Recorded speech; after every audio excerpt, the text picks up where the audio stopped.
الحمدللہ وحدہ والصلاة والسلام علی من لا نبی بعد اما بعد۔ اسلامی بھائیوں، اعتکاف جو ایک مخصوص عبادت ہے،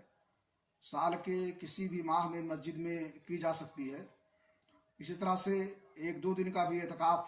ہو سکتا ہے، لیکن اللہ کے نبی جناب محمد رسول اللہ صلی اللہ علیہ وسلم کا معمول تھا کہ آپ رمضان کے آخری عشرے میں 10 دن کا اعتکاف فرماتے تھے۔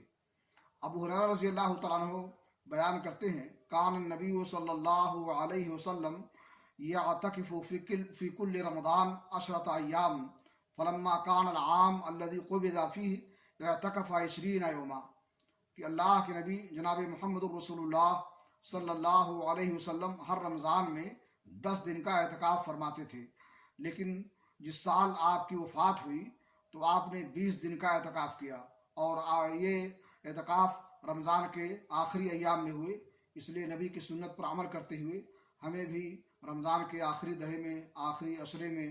اس عبادت کو کرنا چاہیے۔ اللہ رب العالمین ہمیں اس کی توفیق